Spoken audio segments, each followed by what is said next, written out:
Good evening.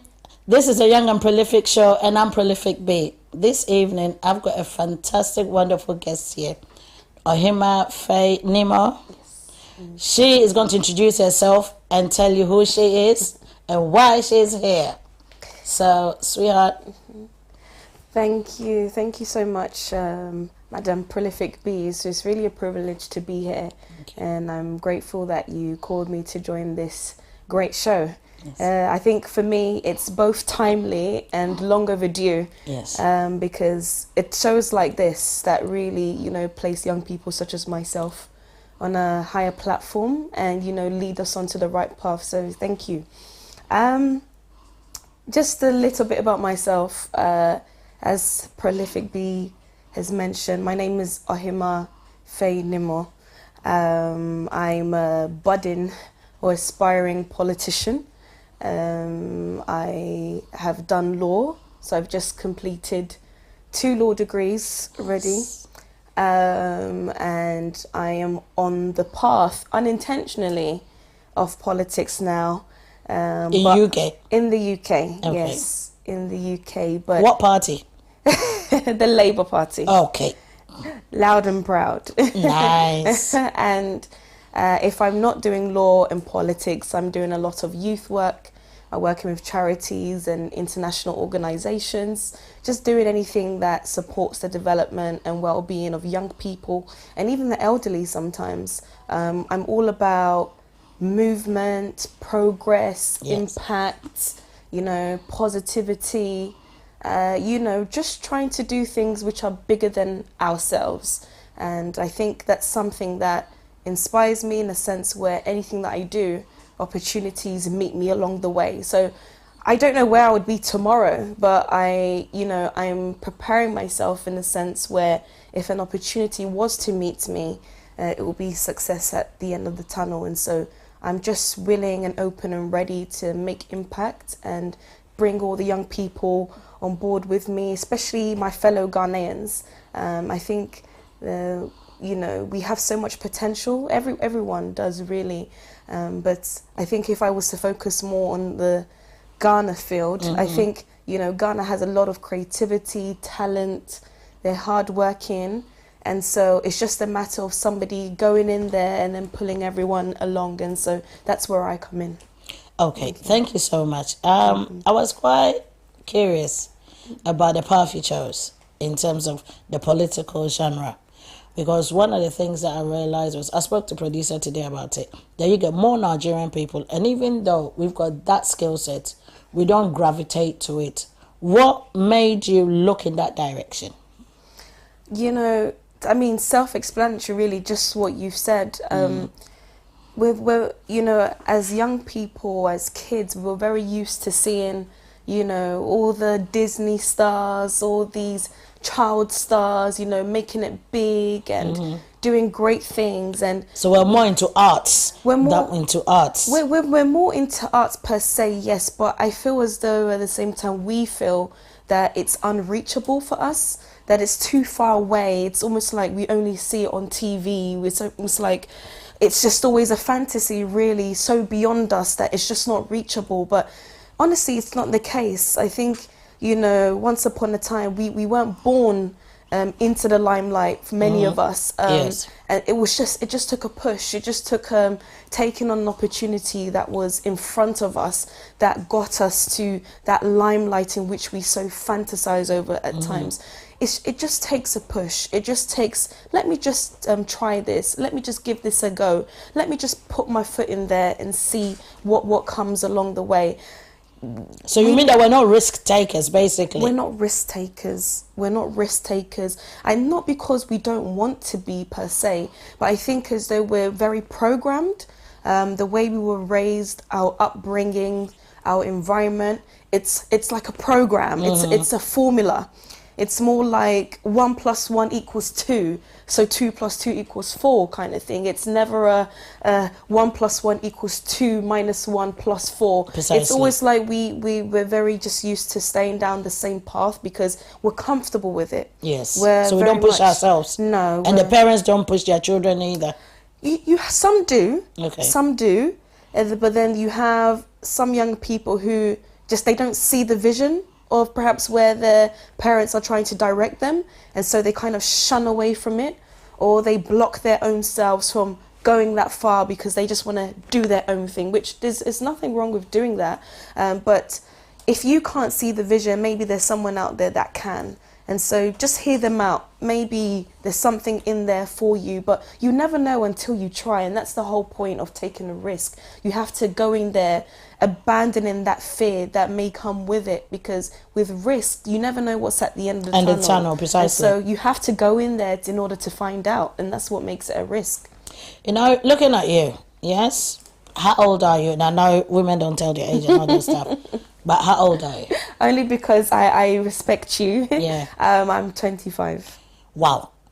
Because the reason why I asked you for age is you look 16, 17 the most. And the reason why I asked you was that the intelligence, because I've got loads of young people that have come on my show, and the intelligence that you guys exuberate is so refreshing. Whereby, regardless of you being born here, you try and push the boundaries. Do you understand? Now, if you're going to encourage a young person to go down that route, how would you direct that person? Oh, that's a very good question. A very deep one, but a very necessary one. You see, Mahatma Gandhi gave a saying which was, be the change you want to see. Precisely. And I never really understood that until I actually tried to live that reality.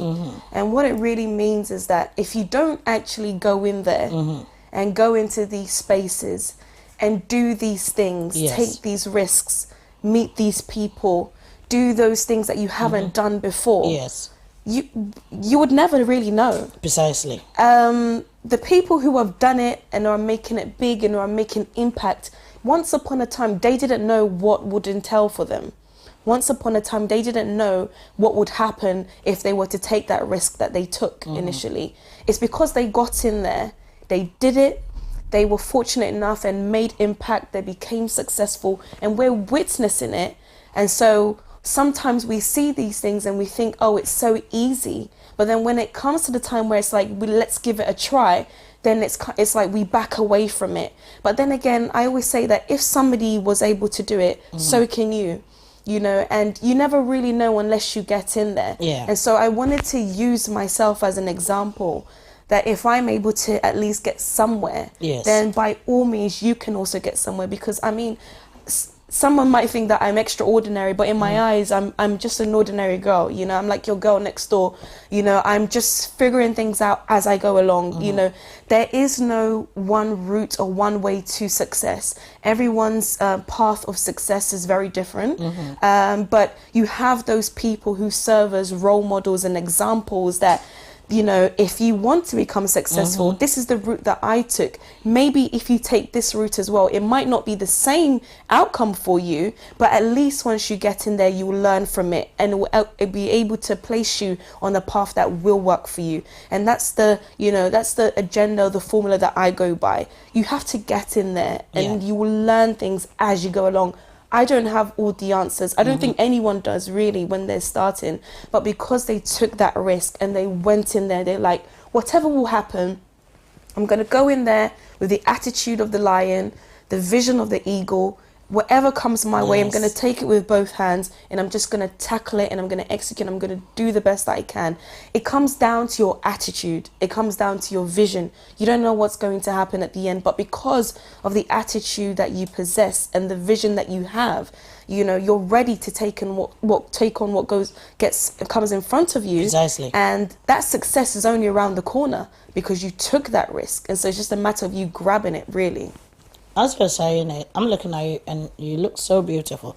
Thank you.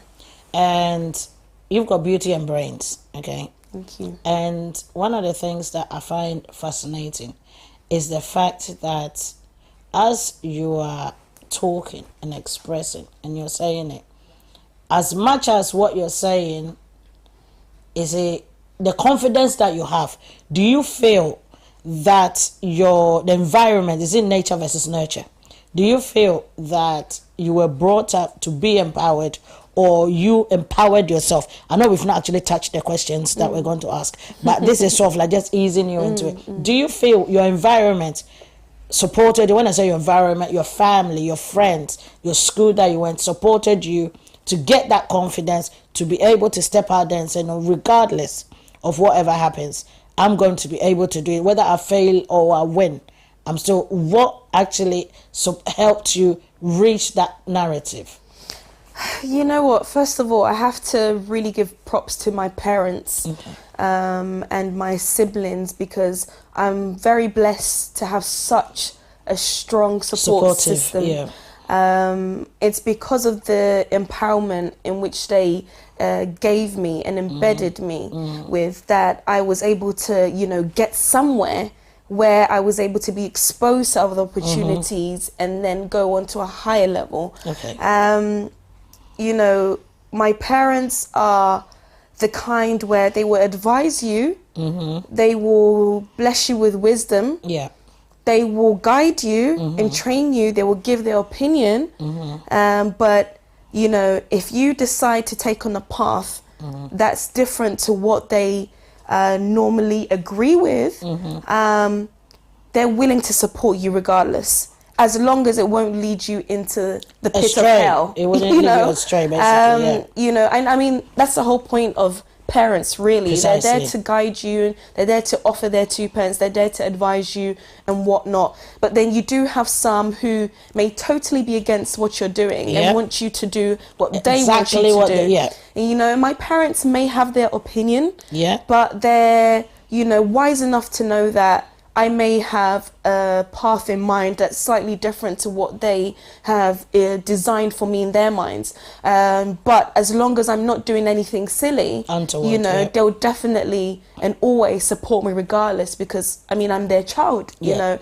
and they're proud of me, and, they know that they're responsible for me, and they listen to you as well. And they listen to me as well, Sometimes, in the beginning, I'd be honest, it can be hard to explain things to them, but once you actually do it and they witness what you're doing, and they see the progress, they see the results that come out of it, they'll support you even more. It would only encourage them and motivate you and motivate them and be like, she might be right about this. She might be going down a good path. Give you the benefit of the doubt. Yes. And so with that, they will support you even more, because they can see that, okay, you've taken on their advice. You've decided that you want to go down a path that you are confident in, and you're making something good of yourself. Yeah. Because there's a saying that good name is better than riches. And so if you can have all the money in the world, but if you have a bad name, it's almost like you weren't even anything to call home. It's almost like you didn't make any impact, didn't make any legacy, didn't make any money. And so if you're able to have that good name, it's worth more than riches. It holds more substance. It's something that, doesn't leave you even in the afterlife, even when you die. With money, you leave it. You leave it to pass on to your family. So you don't have any legacy. So that means you've not left a good legacy. No, exactly. But with a good name, you'll be spoken about for the rest of the lifetime. When you said that, it reminded me, this weekend we did a funeral for one of our members, MD Malik Dramani. Yes, he died. He was JM's cousin, and one of the things that with me, he brought me into politics. And I remember when we went to the funeral, everybody was saying how good he was and everything, and it wasn't even just a saying, it was a fact. And when you actually touched on a good name, nobody had anything. No one sat down that they say people die and people say good things about them. I'm one of those people. If you're dead and you're a horrible person, you ain't gonna know. I don't even do that. But with me, I could testify that the support and the love that he gave. So it goes into that narrative that a good name is better than riches. Absolutely. And that is very true. Absolutely. And I'm dedicating this show to MD. You see, one thing that you said, I'm going to change the stuff, is you went into politics, and I want you to explain why youth matters. Why do you feel the youth in this country have to be involved in politics in this country? Well, as people in general, we complain about a lot of things. we complain about things that we may not have the power to change or fix. And so when you look at the hierarchy of power, normally you'd find politics or politicians at the top. Precisely. Because they are the ones in government, they are the ones that incite policy, they are the ones who pass bill, create legislation, they are the ones who make the rules, basically, and call the shots. Yeah. And so, you know, as people, and if I go on to young people specifically, we have our needs, we have our things that we need to keep us going. We also have our future. And we have a perspective on how life is and Absolutely. how you live your life daily. Absolutely. And as a black community, yes, that is another sector to it. So absolutely, exactly. Yeah. I second that. You know, the black community, the African community, the young community, we all have our agenda. We all have goals that we want to achieve and reach. But sometimes those goals and those dreams are difficult to achieve if we don't have the power to achieve them, the resources to achieve them. And being in politics is a good space and a good platform to create that change, or to, you know, create or incite policies and laws that would be suited to not just yourself, but to an entire community and society. Yeah. As young people... And you represent the young. It's got nothing to do with white, black or anything. It's to do with the young views, and it's got to do with anything young. Absolutely. In its entirety. Precisely. Young people in its entirety to eternity. Precisely. Because with young people, they say that we are the future. Yeah. And saying that we are the future, it's not, sometimes we take it lightly, but it's not something to take lightly, in my opinion, because precisely, you know, our parents, the generations before us, they're either old or getting older, to the point where they may not be able to do the things that they were able to do during their younghood, during their livelihood, you know, the things that kept them going and kept the, you know, the nation running. They're not able to do that anymore at, you know, at a certain stage in their lives. And so when that happens, who comes next? Who takes over? It's the young people. And so I think it's really important that young people get into spaces such as politics, spaces of leadership, because that way they have the power to influence the way we live, the way we move, society, how we go about our lives, thought processes, you know. That's why we have thought leadership as well, because they're there to inspire and influence the way we think, the way we reason. And so if you're a young person and you're able to get into politics, especially in getting in there young, you know, you're able to make a difference much earlier, rather than waiting to the point where you're much more fragile, much more weak and frail, you know, much more vulnerable, to the extent where you don't really have the strength, the energy to make any decisions anymore. It's better to get in there once you're young, once you're lively, once you're fit, and once you have energy. That way you can make impact on a longer scale, you know, and make a difference early, and then bring other young people on board, to the point where you have like a full system full of predominantly young people just making a difference and making a change. And it can keep the country going, it can sustain, it's more sustainable to keep young people in there, getting them new ideas, into leadership, new views early, with new ideas, new views early. It's more sustainable, as opposed to putting someone who might have 2 years to their pension and may just want to relax. Point in case. I make this analogy and I make this statement all the time. I know people get upset with me. I say that when you get older people in the political space, I feel that the knowledge they've acquired through their journey, they can impart it into young people, which they will build on. I do not understand why, when you look at the African countries, and no disrespect to any old person that decides that they want to sleep whilst they're having parliamentary meetings or anything. I ain't throwing no shade. But my thing is, as you rightly said, if you are not, we're not saying that you're weak, frail or anything, but we're saying that sometimes your energy drains out. Do you understand? A younger person might be more on point. Do you understand?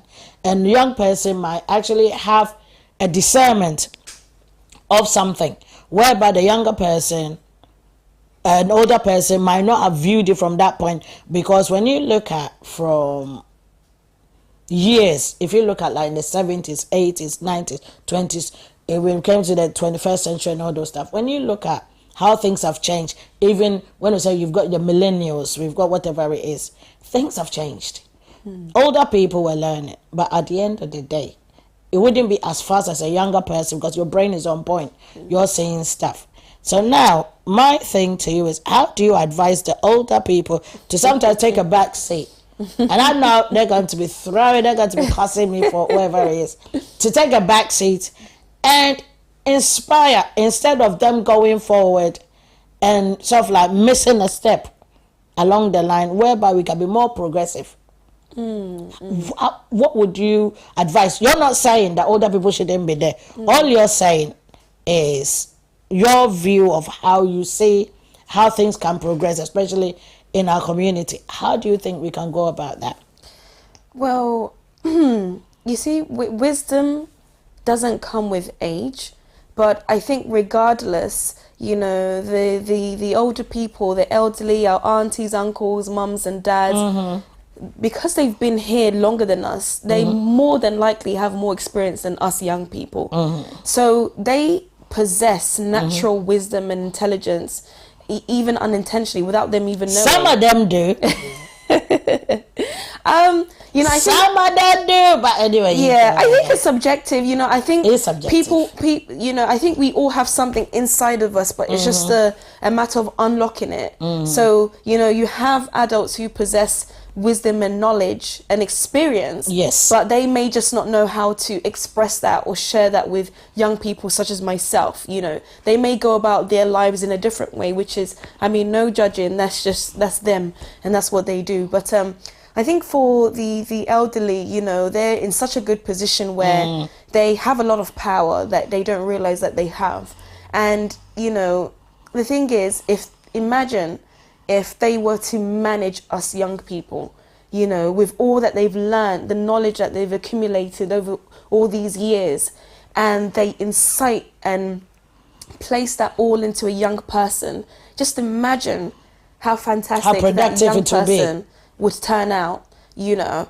And, you know, I think we all have a gift, each and every one of us, regardless of age, background, you know, whatever. I think we all have something, a gift, something inside of us to unlock, to be of a blessing to the world. And with our adults, I think as though they have so much experience, wisdom and knowledge that they can use that to bless us by, you know, taking on the young people, holding their hands and being like, you know, this is what I've learned over the years. I'd like to share that with you and pass it on to you for you to become the best person that you can be, the best version of yourself, and make the world a better place, you know, because as we've already mentioned, you know, many adults, you know, are no longer, or they just may feel like they're not in the best health position to, you know, do the things that they really want to do or that they did before.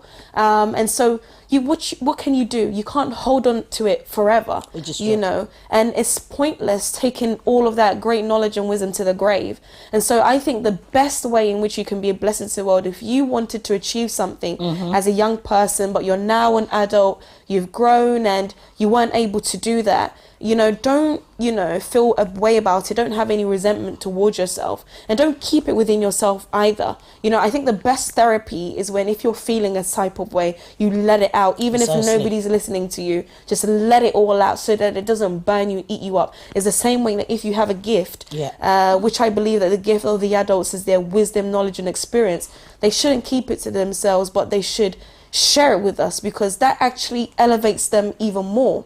You know, the adults, they may not realize it, but them pouring all of that wisdom inside of us actually elevates them more, and just it shows how much wisdom that they possess. It amplifies their wisdom 100%. and their knowledge, and only you know, embraces the leadership in which they possess. And so I just think as though they should share that with us young people even more. So that would be my, I wouldn't say advice, but just my suggestion. That would be a suggestion, you know, for the adults to share that with us, because they're doing the world more good than harm when they do so. So when it goes to that, it says, how would you reshape traditional politics? You know, the way I am as a person, I'm a mixture between traditional and contemporary. Okay. So I do like, as you can see, I'm sitting here in my traditional wear. Yes. Maybe beautifully. Thank you.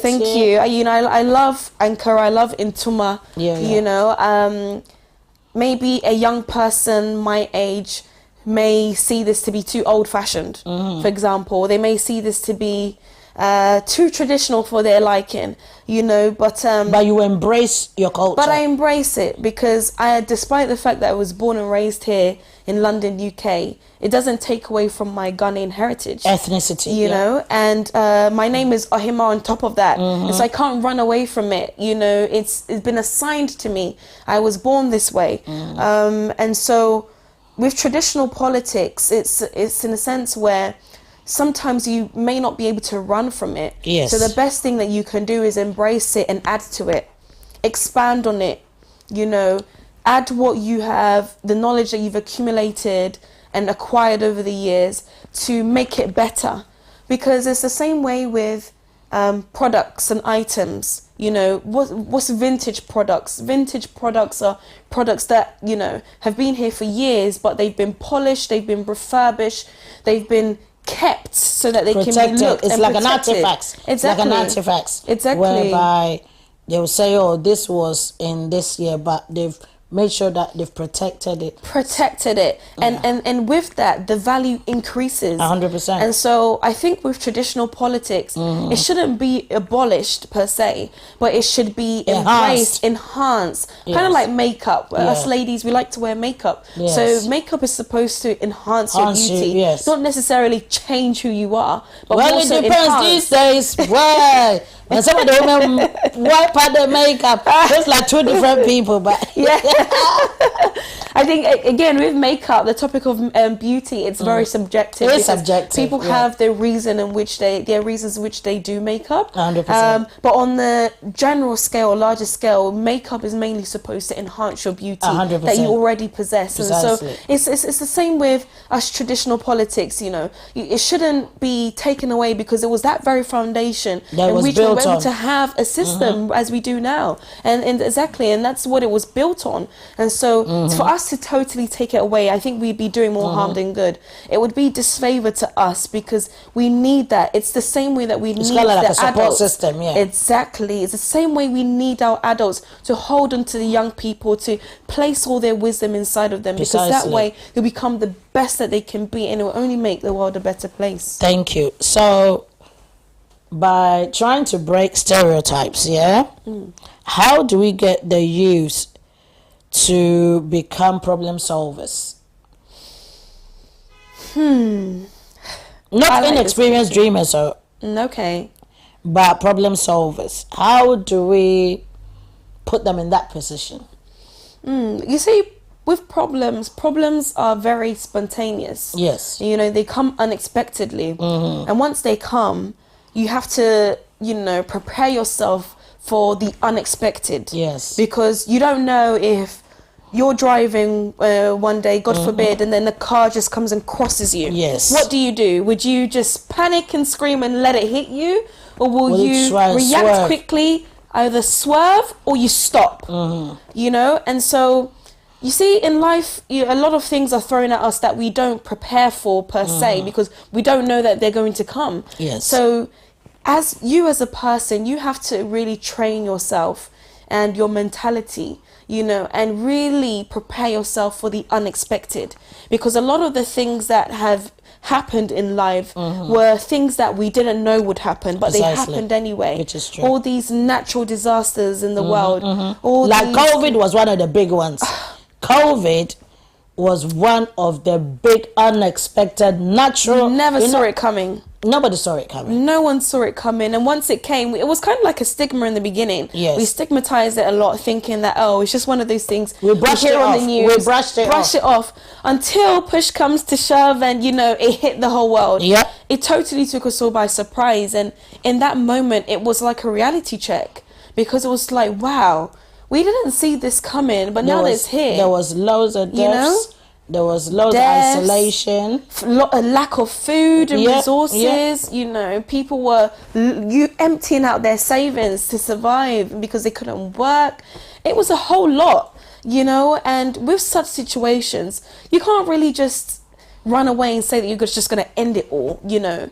You have people who do that because maybe the pressure is just too much on them, it takes a toll on them, and they go down that path. But I wouldn't encourage that. Yes. But with us who's, you know, kind of just face it front forward, you know, you have to just take it and deal with it. Yes. And in dealing with it, that's when you get to learn how to solve the problem. Precisely. You know, and I think with problem solving, how to prepare yourself for problem solving is you're never going to always be 100% prepared. So what you have to do is prepare for the unexpected.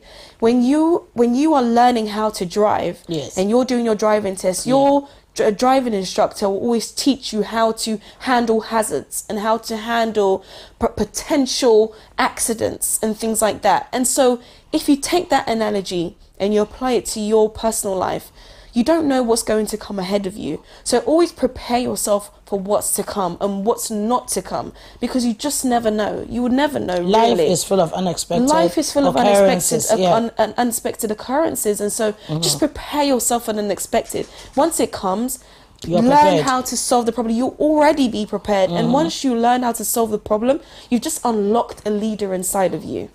Thank you. So now, how do you balance your ambition and responsibility?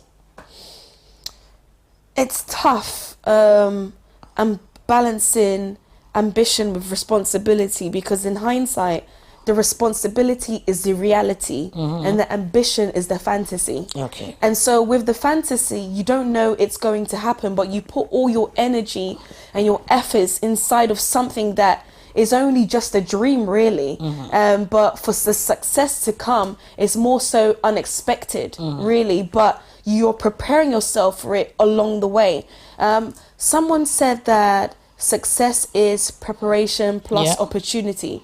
So if you are working towards something that you dream about, you don't know how it's going to turn out, but you just may be lucky. Why? Because you're preparing yourself for it, because you're exposing yourself to the opportunities that could come along the way. And when doing so, you're actually being responsible, because you're aware that you may not be able to reach that, but you're preparing yourself anyway, because it could come. So once it does come, you'd already be prepared. And to me, that makes you responsible, because you've got your personal life and you've got that ambition, and you're balancing it unexpectedly and unintentionally, really. Really unaware that, you know, what the outcome could be. And so you're actually responsible. The irony is that you're actually responsible when you are striving for something that you don't know you're going to achieve success in or not. That's what makes you responsible, and you can balance it unintentionally. But you don't lose your responsibility along the way, because you still keep yourself with your personal life, knowing that it's either going to work or it's not going to work. So I've got to make sure that my personal life is up and running, whilst I also chase this dream, and make sure that at the end I have a plan B. And that if this doesn't work out, at least I have my personal life running and going. So you can be both responsible and ambitious. You've just got to run with it. Yes, and balancing out naturally. Just go with the flow and know that if it doesn't work out, it's not the end of the world. At least you have yourself and you have life. And that's the most important thing. You know, when you said that, it actually resonated something in my head, whereby you're young, so you've got like the time. Let's say that you get married and you've got a family. And the thing is, when we talk about family, it's not just your husband and children and stuff. We're talking about extended family, like our parents and all those stuff.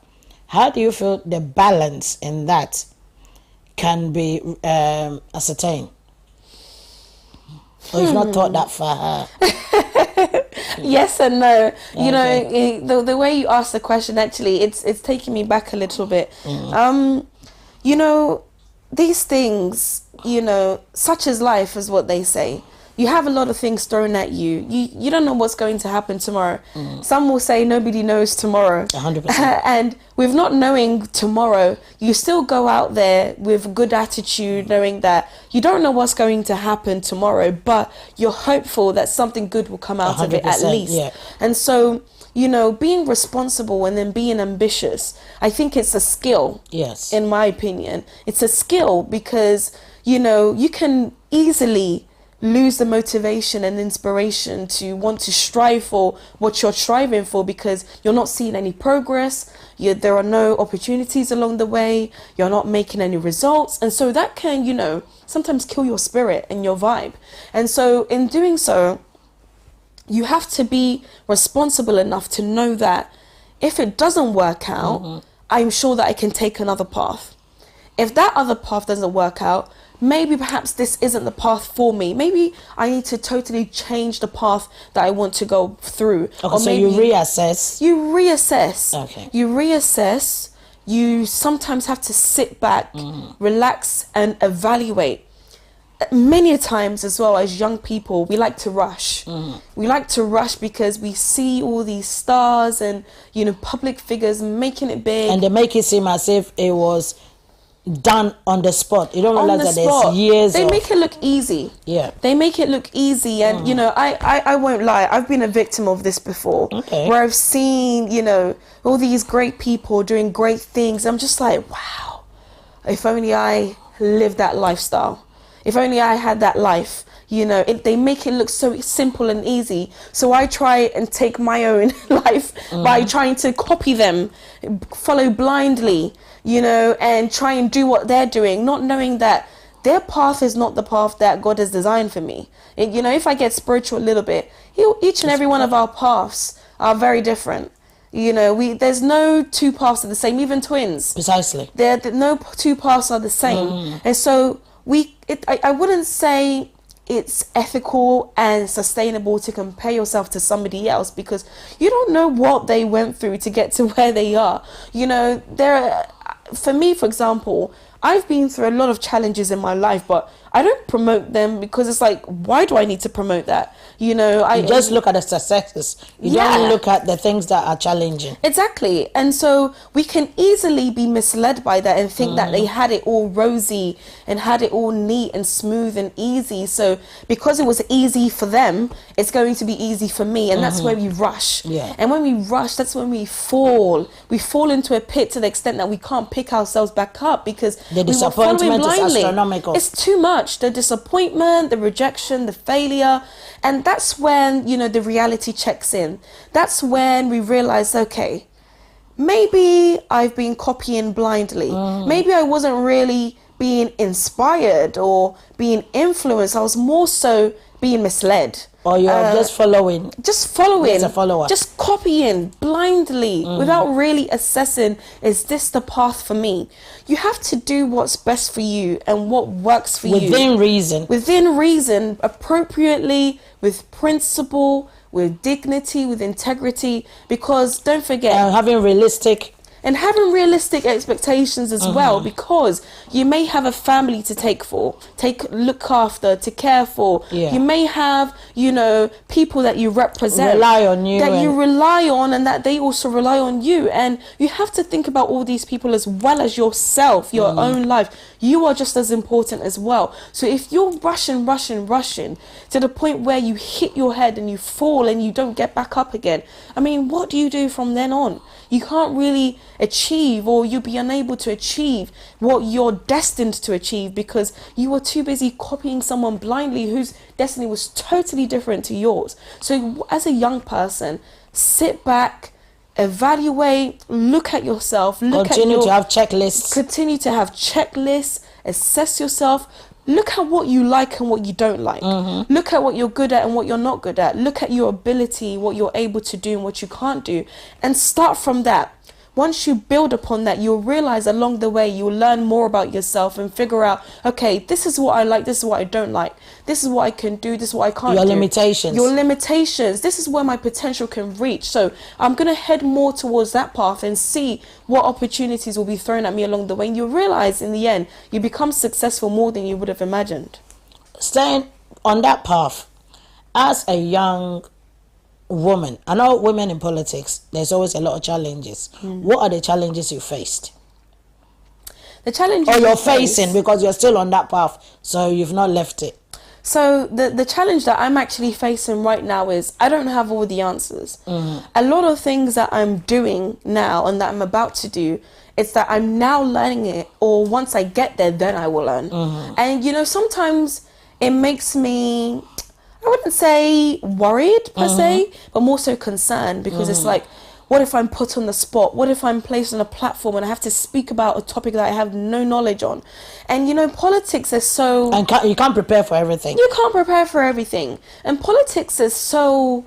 diverse. Yes. It's so diverse. You know, there's so much that goes into it that you can't have all the answers. It's kind of like being a lawyer. Yeah. You're not going to know every single case. law and every case. single case, Yeah. despite being a senior lawyer who has tens of years of experience. Yep. You're not going to know all the laws at once. You learn as you go along. And I think for me, it's a blessing and a curse in a sense, because, you know, you may be thrust into the spotlight or thrust into, you know, a position where you're not prepared for it. But because you're not prepared for it, you have someone saying that because you're not prepared for it, then you don't deserve this position. Then you don't deserve to be there. Then you have no potential because you clearly don't know what you're talking about. So why are you even here? So we're just going to push you away from the spotlight. We're just going to push you to the side because you don't deserve to be here. And that's the challenge at times that can come with it, because you can have people who can bring you down along the way, or who feel like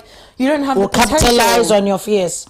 Exactly. And politics can do that sometimes. If they see you make a little mistake, then they run with it, because they know that, okay, if she's going down, negative press can sell, so I'm going to ride on that negativity and I'm going to use that to build myself and demoralize her and let everyone know that I'm better than her. And that just may not be the case. I may just simply have not been prepared, or I was just yet to learn about the topic in which they're so, you know, arguing on. And so I think for me that can be a challenge that many of us young people, such as myself, face in politics, is not having all the answers, or feeling unprepared, or being told that you're not prepared simply because you don't know the answer to something. You're wondering why I'm smiling. I'm smiling because there's a question here that says the imposter syndrome and self-belief. So that actually works into that narrative. Yes, exactly. And that imposter syndrome is one that many of us just get it, and it falls into us, and, you know, we catch it without us really realizing, because we'll be doing so well for ourselves. We'll be, you know, doing all these great things. We'll have a lot of people supporting you. You've worked hard to get to where you are. You know, you feel like, okay, I've gotten somewhere and I'm doing well, you know, and that's it. You know, I'm succeeding, until you get to a really difficult position and you're surrounded by these people that you've never been surrounded by. You don't know how they reason. You don't know how they think. They seem really bigger than you, and, you know, they look scary and they're kind of intimidating just at first sight. And it's like, whoa, I wasn't expecting this. And you're there, and, you know, you kind of turn into this teeny tiny mouse, and you're like, you feel silenced per se, because it's like you feel their presence. You feel that experience in which they've acquired over the years, and clearly they're more experienced and more knowledgeable than you are. And so when you're working or walking alongside such people, you feel as though you're not at their level, and so you don't deserve to be there. But you know what the joke is? Most of the time they are struggling the same way they are struggling, but they're just posturing. They know how to, you know, formalize it. They know how to, you know, polish it up. Yes. And they know how to make it look good. But maybe deep down inside, they're burning. You know, they wish they were they were in your position, really. And so that's why the imposter syndrome shouldn't be one that you should allow to take over you. Yeah. You know, you shouldn't let it get to you. You shouldn't let it control your emotions, because really and truly, that person that you're so intimidated by may actually be admiring you. Precisely. You just never know. So but most of the time, that's how it is. Yeah. But most of the time, sometimes it's fear. Somebody feeling that person is better than me. So how do I cut that person Which down? is very natural, because we can be very anxious. Yeah. You know, even the ones who have, you know, artists, for example, they may have performed for years, but you still get the most experienced artists who are still performing after so many years say that they're nervous before they go on the stage. And you'd think that someone of your caliber shouldn't be nervous, but at the end of the day, they're human. You know, with humans, it's natural for us to be anxious. Flaws. We've got flaws. We've got imperfections. It's natural for us to be nervous. And so the best thing to do isn't to abandon it. It's to own it. Own it. Take control of it. Polish it, embrace it, and just do the best that you can. You will be able to feel more confident as you go by it. But if you don't do it at all, you're allowing the imposter syndrome and the anxiety to take over you and to engulf you. And that's what you don't want to do. You know, when you said that, I remember I watched something. I was watching one of those award ceremonies, and there was this psychologist that came and said, the days of when people win awards is the day after is when the person gets, the psychologist gets a lot of, the therapist get a lot of calls that the people come, because it's like they've achieved one thing and then they don't know what the expectation of the next hurdle is going to be. Right. So it's like when you see them all confident and chatting, the following day they're booking appointments to see their therapist to cry out about their fears moving forward and everything. And what you just said is spot on. What you've just said is seriously spot on. And this is why sometimes I say that as young people, what you're saying is what they need to hear. Because if I go and tell my kids this, in their head they think, oh, Mom, what do you know? And one of the things that I learned when my dad died many years ago. Oh, sorry about and don't worry, I didn't get on with him, but hey, wasn't him. But the thing about him was when he was ill, that was when I got closer to him and I realized how intelligent he was. But because he was a typical Ashanti man, it's like, oh, you know. But when the period whereby he got sick, that was when I used to talk to him and he would be telling me stuff. And when he said about our parents imparting stuff in us, that is what at the end of the day I lost. So the relationship we could have had, his pride of being an Ashanti man, wherever, even though he'd been here since the 60s, like with him. And I feel these are some of the stuff that I think parents, sometimes you have to look into. Because sometimes you don't know the skill set. I remember my dad would say stuff to me, and I'm thinking, so Daddy, you knew all this. And it's only when you're dying on your bed, probably, he didn't have anywhere to go, so he was stuck with me. Yeah, but the point was, those were some of the stuff that I noticed that as young people, we need that submersion of knowledge from our elderly, like our parents and stuff. Yes. But you know, when we're talking now, there's another question too that I want to ask. Lessons in discipline and resilience and vision. How do you coordinate that? I mean, there is no one way route to doing that. There's no one answer or formula to doing that. You know, discipline is one that even to this day, I'm still trying to work on.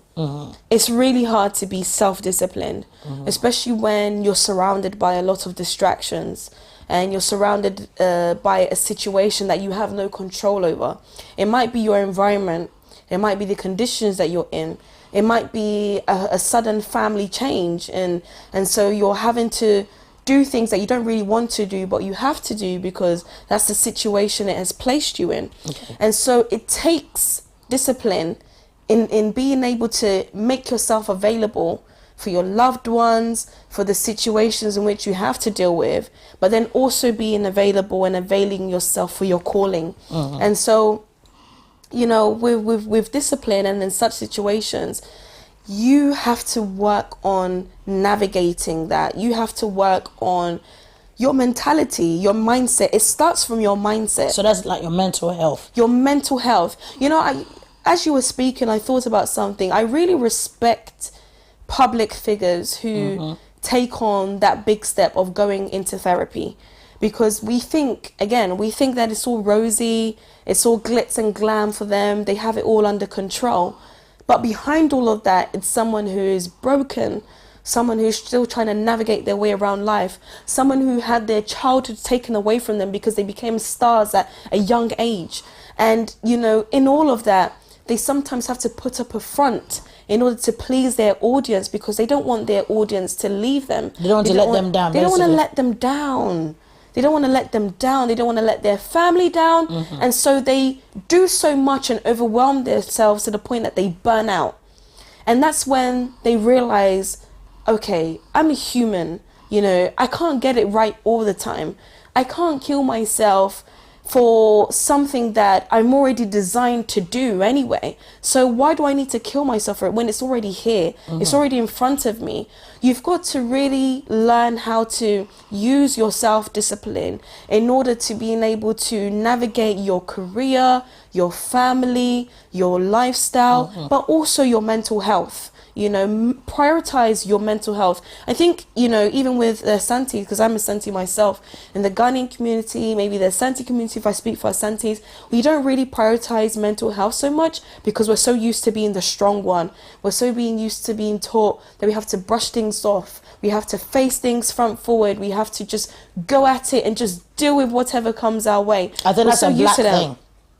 Yes, absolutely. Absolutely. And with that, it tends to make us really disregard our mental health until to the point of breaking down. It's until we break down that's when we realize, oh, so there is something called mental health. So there is something called mindset. Mindset predominantly is mental health. And so if you have a good mindset, it means you have good mental health. If you don't have a good mindset and you're always just going at things anyhow, you're losing yourself along the process, it might mean that you need to check your mental health. It might mean that you need to speak to someone to really reevaluate yourself and check that, is this going to help me? Is this path the right one for me? Because if not, if you don't check it and you lose yourself in the process, you may not be able to get back to the path that you're on in designed for you to reach success. You may lose yourself to the point where there's no return, and you don't want to do that. You know, everybody was called, everybody was designed to make impact and leave a legacy. So check your mental health, discipline yourself enough. And it's really hard though, sometimes being able to discipline yourself. Sometimes I can set my alarm and I'd wake up, open my eyes a little bit, and then I go back to bed because it's like I can't kill myself. But it takes discipline, being able to wake up and stick to the times and the goals that you've set for yourself. You'll realize that you may actually be making more progress and be like, so this actually does work. Okay, then I'm going to work on this even more and become the best version of myself. That's discipline, and that's having good mental health. You know, when you said that, it actually, there's something that came through, something that went through my mind, that when we talk about mental health and we talk about all these stuff, one thing that we tend to forget is being able to reassess. Because one thing that I realized in the few years and stuff that's been going on is, whether you're here or not, life goes on without you. And to leave a legacy, to, you know, talk about mental health. You know, I know politics here is different from politics in Africa. And politics here, you are able, I know people come with their problems and you're able to decipher, you're able to turn around and say, you know what, I've got, let's say from 10 to 4 o'clock, this is what I'm going to deal with. You deal with the expectations in which you, in the genre in which you've been given. But as a young person, and to me, you're proper young, how are you able to decipher or look through all these subsets of responsibility in terms of expectation, and for you to say that, okay, I have to put myself first in some of the stuff, and then I can still deal with people without people feeling as though you are prioritizing yourself, which you need to, but you don't do it in a way that is saying it goes in that genre. How would you advise anybody that wants to, somebody that is in the same position as you, to be able to check their mental health? So, some of these things we can't do ourselves. Sometimes we need somebody to help us.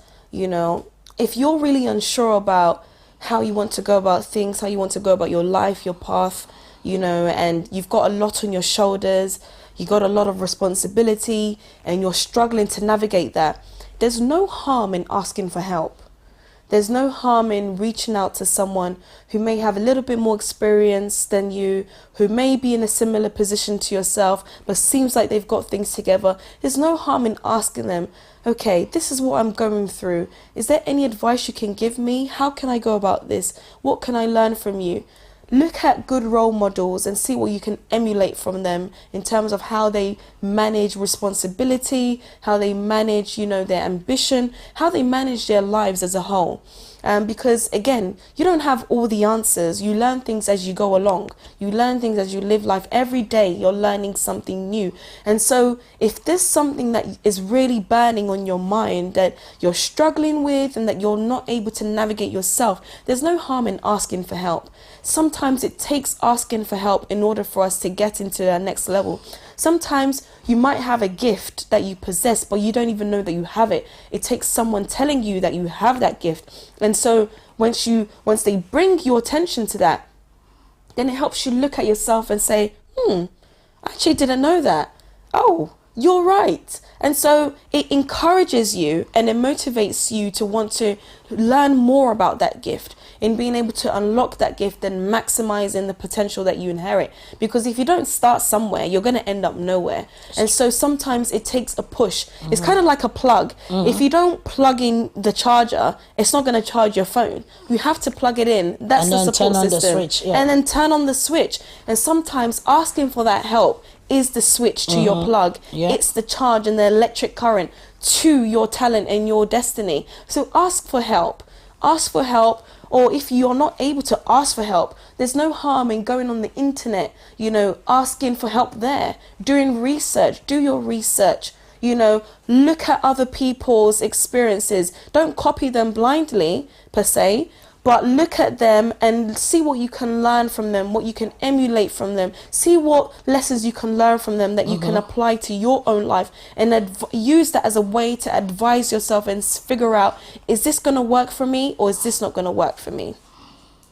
I have so many questions, and now we've only got a few minutes left on this show. I think one of the sayings that I want to quickly put in is, when people say, oh, you're a tough person, get on with it. I think that is one of the sayings that upsets me.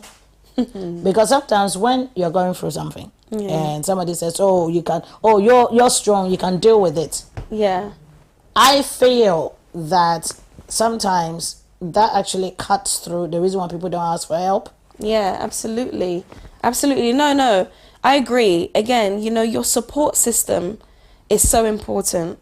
The environment that you grew up in is so important. Your environment in its entirety is important. Why do I say that? I say that because if you have been constantly told from your childhood up until your adulthood that it doesn't matter, brush it off, it's fine, don't worry about it, water off a duck's back, be strong, they don't realize that sometimes that actually makes you dismiss your own emotions. It makes you disregard your feelings.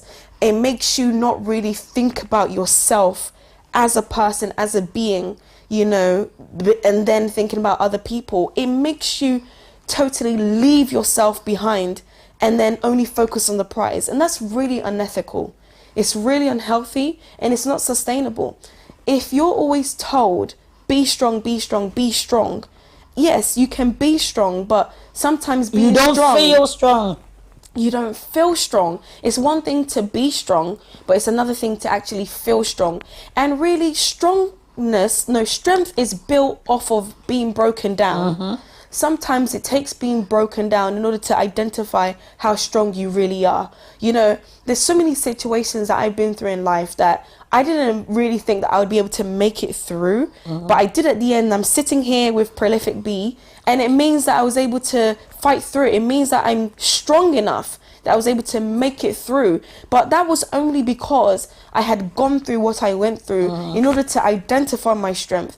Strength is not something that can just be thrown at you. I mean, it's different to physical strength. Physical strength is very different to feeling of strength, mental strength. You know, your mental strength is one that can carry you. It's one that can keep you going even when you don't have physical strength. And it's really important to have good and healthy affirmations being poured at you, because once they are, it will help you realize that, listen, you do have emotions, you do have feelings, you're not going to disregard them, but that's actually what makes you perfect. Your imperfections and your flaws is what makes you perfect and flawless. And so with that, if you know that, it will help you not dismiss your emotions and your feelings, and that in turn actually makes you stronger than what you think, where somebody wouldn't need to tell you to be strong in order to be strong. The strength will come naturally, because it takes being broken down and then putting yourself together in order for you to identify, oh, so I am really strong, you know. And sometimes it takes going through that. So allow yourself to go through those challenges, to accept advice and accept, you know, the opinions that, you know, people might throw at you, that be strong, be strong, be strong. You can take that, but don't dismiss your emotions and your feelings, because at the end of the day, you are human. Thank you so much for coming today. I know I didn't even ask all the questions I wanted to ask. I'm so proud of you. I am so privileged that you're here. Likewise. And I want you, just a few words, what you can say to your young people, anything that will inspire them. Thank you very much. Once again, I'm so honored and privileged to have been on this show.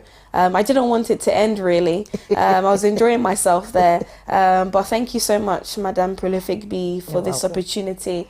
I think this is the hard part, you know, giving advice, because I'm still trying to figure it out myself. I'm still learning along the way. And I think that's the beauty of life, is that every day is a lesson. Every day you learn something new. So as a young person, don't be disheartened or discouraged if you feel unprepared, if you feel as though you don't have the answers. You're not always going to have all the answers. And that's the beauty of life, is that you're going to learn something new every day. And that's what's going to make you know more about yourself, which is why it's so important to know more about yourself. Because when you know about yourself, you know who you are, you know where you've come from, you're able to know what you want to do in life, and that's what's going to guide you. You know, figure out and learn more about yourself. Try something new, learn new skills, meet people, go out there, travel. Don't bring yourself down. Don't be discouraged. Don't be disheartened. Don't allow negativity to break you. You may hear it along the way, but train yourself and be disciplined enough to be able to balance responsibility and balance your ambition and block out the negative energy. Pour impact and good news and positivity and health and light into yourself, and carry yourself along the way, because that way you'll learn and know more about yourself, and know that you can become the best version of yourself if you allow yourself to. Only if you allow yourself to. So go forward and take that risk, because your destiny is in your hands. Thank you so much. And before I sign off, I always say I thank my producer Joe and Sister Danswa for giving out this platform. I would always continue to say that Omega TV is the one that used to be live. That's why I keep going to my old roots. But Omega TV is UK are the only ones that gives the youth the platform to have your own views. Absolutely. And I am forever appreciative, and we should always continue to support Omega TV. Absolutely. because what they give us, other TV stations don't, and I'm not being biased. They're the number one, and I appreciate you, Sir Dancer and producer. And good night all, and thank you so much for giving us your time.